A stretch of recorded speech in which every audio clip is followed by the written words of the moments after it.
corruption at this bloated global bureaucracy. Evening, everyone. Welcome to The Next Revolution. I'm Steve Hilton, and this is the home of positive populism. Conservatives were up in arms this week over President Trump's deal-making on immigration.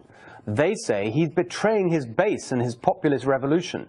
I say, judge the president on the results of his negotiation, not the opening bids, and focus on the real threat to the populist agenda that we learned about this week. Let me explain. On immigration, there'll be months of spin and counterspin. Throughout that, keep in mind the right thing to do, the positive populist thing to do. First, while we can all agree that America is a nation of immigrants, and that's a big part of our success, public support for immigration depends on government control of immigration. Over the last few years, our government abandoned any such control. So yes, we need a border wall, and much more. But second, whatever deal is reached on immigration must create an incentive for less illegal immigration, not more. And third, it's un-American to punish children for the sins of their parents. We must protect those who are brought here illegally, but again, in a way that discourages further illegal migration. Now that is a complicated set of outcomes to negotiate. We're just at the start of it. The immigration deal-making is not yet a threat to the populist agenda, but this week we saw clearly what and who really is. In his first TV interview, Steve Bannon revealed what we long suspected. Shortly after Election Day, Senate Majority Leader Mitch McConnell told President-elect Trump to drop his Drain the Swamp crusade. Now, while that may be exactly what you'd expect from Kentucky's king of corruption, it's still important to stop. An outrage it is.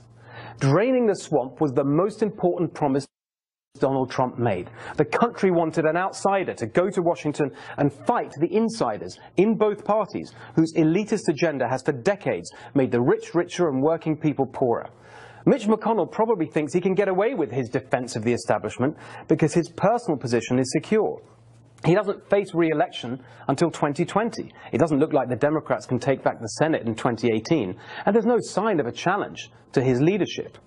But there are other ways to make him accountable. The Constitution has no provision for recall elections for members of Congress, but it does provide for votes of censure and even expulsion. Most of the recent expulsions of members of Congress were connected to corruption. What is more corrupt than fighting for the swamp against every American who voted for Donald Trump and Bernie Sanders, by the way? Mitch McConnell deserves the most aggressive condemnation we can muster. Waiting till 2020 to vote against him isn't good enough. He needs to be kicked out now. Is the next revolution we need. And by the way, Senator McConnell, we always like to be fair on this show. You are welcome here anytime to defend the swamp and yourself. That's my view, but I'd love to know what you think. Send us your thoughts on Twitter, Instagram, and Facebook at NextRevFNC, and we'll share some of your thoughts later on. But now, here to discuss all that, newly minted Fox News contributor Tomi Lahren. Syndicated columnist and host of the Navarrete Nation podcast, Ruben Navarrete, and Bernie Sanders supporter and former Nevada Assemblywoman Lucy Flores.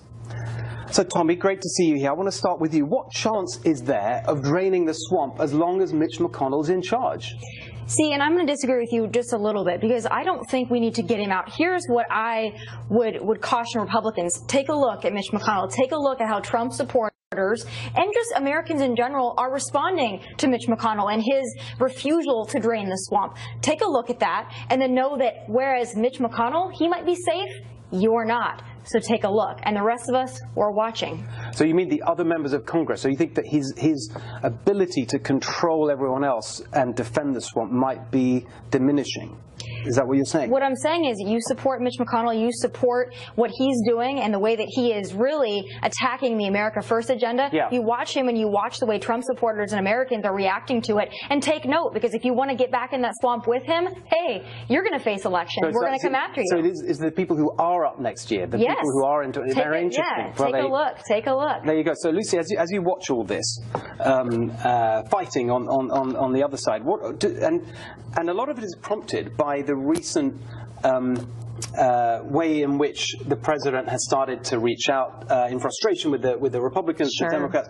When you see that happening from your perspective on the left, on the populist left, is that something you welcome because it's part of this realignment? Absolutely. Of I mean, look, I was interviewed the other day for a New York Times story. Same question: is there going to be any fallout, any repercussion of Democrats working with Donald Trump, specifically in response to the conversations that have been had now around the DREAM Act and the DACA and everything that's going on around immigration reform?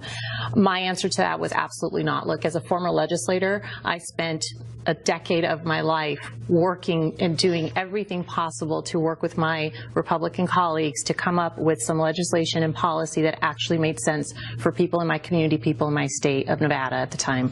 And so for me, I don't see it as really any kind of a negative in any kind of way. At the end of the day, Trump has established himself as the kind of person that he is. Whether you like him, whether you don't like him, etc., he is who he is, and people kind of expect his type of behavior. And if a Democrat is going to work with him, if a Republican is going to work with him in order to further public policy that makes sense for this country, then we have to do it. It's our obligation. That's great to hear. I want to, and actually quite a few Democrats have been saying that this week. But as I said, I think we need to wait for the results. Well, of course. But just to go back, I want to get your perspective on the drain the swamp aspect of this. What's your take on it? Do you think, I mean, I was very tough on Mitch McConnell there. On the other side, Those are fighting words for sure. Do you think that it's as bad on the Democrat? Do you think that Chuck Schumer is as big a defender of the swamp on the Democrat side as Mitch McConnell on the right? I mean, I think, look, in terms of the establishment, what we're calling the establishment, look, the special interests and money running Washington and everything that happens in terms of the corruption at all levels of government, that's still there amongst all parties. But ultimately, for me, it's about moving forward. How do we continue to move forward? Chuck Schumer has done some things to move further to the left in terms of, obviously supporting Medicare for all, healthcare for all, more populist type of agenda, which I support. But at the end of the day, I mean, yes, we have to call people out for what it is. You said that because my sense is that actually it's not the drain the swamp. That's why I said in the beginning there, the drain the swamp agenda is not a separate thing. It underlies everything because it's the way that the interests get their way instead of the people. That's right. On every issue. Right. That's why I think it's fundamental, and I don't see any sign of it changing as long as you've got the same people in charge in D.C. Not in the White House, but in Congress. Right. And Steve, Lucy's from Las Vegas originally. She knows how you play roulette. You put your money all over the board. You don't just put it on one number. And the special interests are smart enough to be able to back both political parties. In answer to your question, Chuck Schumer is absolutely as bad as Mitch McConnell, if not worse. Right. The reason you have Chuck Schumer's there because he's a great proponent of Wall Street. The Wall Street money keeps Chuck Schumer. Yeah, well, there you go. So he's going to. No, but in the end, remember, I'm not defending him. I'd be lost to do that. But they do say that like that's. He would probably say, well, they're my constituents. It's sort of the company. Yeah. It's the company town, and that's my company. But all the other issues you can think about, immigration, other issues. He's been center or to the right. He supports the idea of building a fence, building a wall. He's done all that before in previous between a fence and a wall. Yes, and he's supported other issues like that. But the point is, if you've been there for so long and you've got power, then those special interests will find you. And so there's really not much of a difference between an entrenched that's why I think Republican and an entrenched Democrat. Well, I think you're so right to point to because we've had the revolution, the populist revolution take the White House, but it hasn't really touched Congress at all, and that's why I was really interested in what you were saying. You're in touch with these. Well, also, I think that the mainstream media is also doing a disservice, both on the left and the right, to what happened last week in talking about these conversations, and it's trying to rile up the base and make Trump supporters angry, saying, why are you talking to Democrats? Well, to go back to your original point, he's having to go to the Democrats because he wants to get something done. That's something about Donald Trump that I've always appreciated, and I'm a conservative, is that he's going to do what it takes to get things done and put America first. Now, I'm still someone that believes we need to build that wall. That is very important to me. But I will say it's not the worst thing in the world that he's meeting with Democrats. If he has to meet with Democrats, if he has to govern from the center, I'm okay with that. Let's get something done, because the last 8 years, the Republicans, They failed us, and that's why we elected Donald Trump. So I hope he remains true to that. No, I agree. So we're talking about the wall because it's going to cost $25 billion. Well, we said we have to stop talking generally right now. We've got to move on because I just want to get some comments from our viewers in. Here's a couple of responses that you've sent in about Mitch McConnell and the swamp.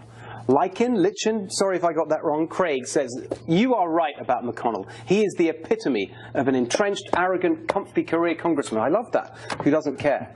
Jackie Harris8 says, and I agree with you 100%. So does my husband go, he needs to be expelled and done so now. I think that struck a chord. But